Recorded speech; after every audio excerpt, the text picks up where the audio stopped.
కేంద్ర రాష్ట్ర ప్రభుత్వాల పాలనపైన మాజీ కేంద్ర మంత్రి కాంగ్రెస్ సీనియర్ నేత చింతమోహన్ తీవ్ర విమర్శలు గుప్పించారు.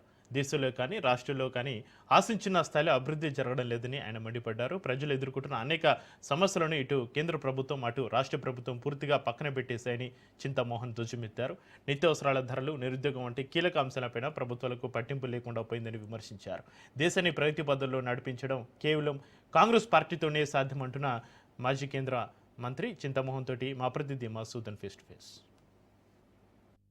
కేంద్ర రాష్ట్ర ప్రభుత్వాలు అవలంబిస్తున్న ప్రజా వ్యతిరేక విధానాలను మాజీ కేంద్ర మంత్రి చింతామోహన్ ఎప్పటికప్పుడు విమర్శిస్తూ ఉన్నారు. ఆంధ్రప్రదేశ్ వ్యాప్తంగా అన్ని జిల్లాలు కవర్ చేస్తూ ఇప్పుడు కర్నూలుకు వచ్చారు. ఇక ఇదే అంశానికి సంబంధించి మనతో మాట్లాడడానికి మాజీ కేంద్ర మంత్రి చింతామోహన్ ఉన్నారు. సార్ చెప్పండి, కేంద్ర రాష్ట్ర ప్రభుత్వాలు ఎలా పనిచేస్తూ ఉన్నాయి?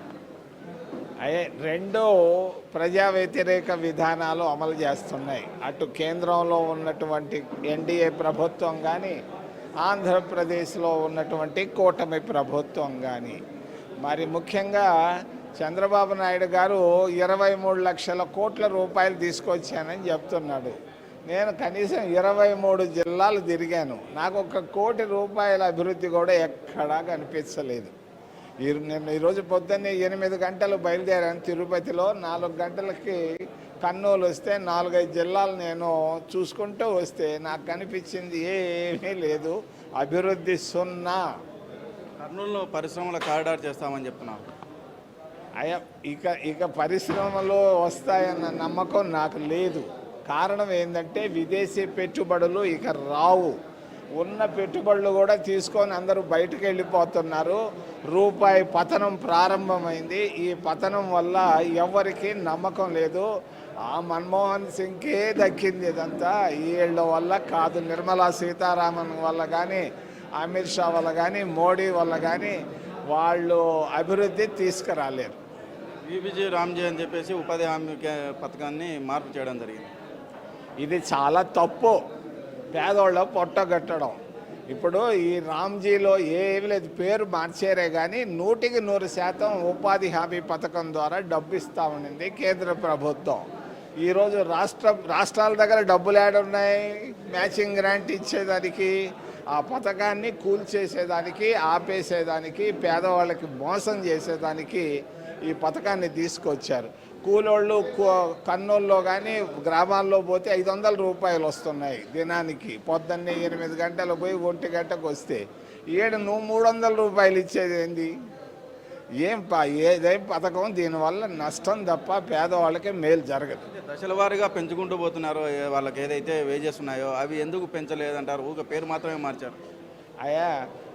తమిళనాడు రాష్ట్రంలో లేబర్ యాక్ట్ ప్రకారంగా వాళ్ళకి వేజెస్ డిసైడ్ చేస్తున్నారు. ఆడ 18,000 ఇస్తున్నారు. ఆంధ్రప్రదేశ్ రాష్ట్రంలో ఈరోజు వరకు వేజ్ రివిజన్ జరగలేదు. జిల్లా కలెక్టర్లు ఈ పని చేయాలి, వాళ్ళు కూడా వేజ్ రివిజన్ చేయటం లేదు. పక్క రాష్ట్రంలో తెలంగాణలో 18,000 ఇస్తున్నారు నెలకి అవుట్సోర్సింగ్ వర్కర్లకి. తమిళనాడులో 18,000 ఇస్తున్నారు. ఇక్కడ 13,000 ఇస్తున్నారు. కారణం వేజ్ రివిజన్ చేయలేదు చంద్రబాబు నాయుడు. ఇంకనన్నా కళ్ళు తెరవయా, ఆ వేజ్ రివైజ్ చేయవయా, పేదోళ్ళకి మేలు చేయవయా చంద్రబాబు నాయుడు అని నేను ఆయన అభ్యర్థిస్తున్నాను. రాయలసీమలో బంగారు గనులు వస్తున్నాయి, రాయలసీమను రత్నాలసీమ చేస్తామంటున్నాను.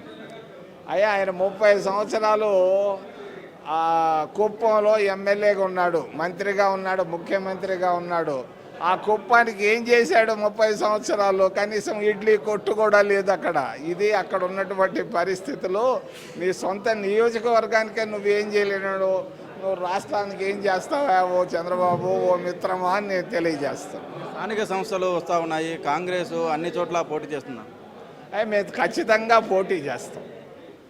ఫైనల్గా ఏం చెప్తుంది కాంగ్రెస్ కేంద్ర రాష్ట్ర ప్రభుత్వాలపైన? కేంద్రంలో ఖచ్చితంగా కాంగ్రెస్ పార్టీ అధికారంలోకి వస్తుంది 29లో. ఆంధ్రప్రదేశ్ రాష్ట్రంలో కూడా ఖచ్చితంగా కాంగ్రెస్ పార్టీ అధికారంలోకి వస్తుంది, వచ్చి తీరుతుంది. 2 ప్రాంతీయ పార్టీల పైన మోజు పోయింది.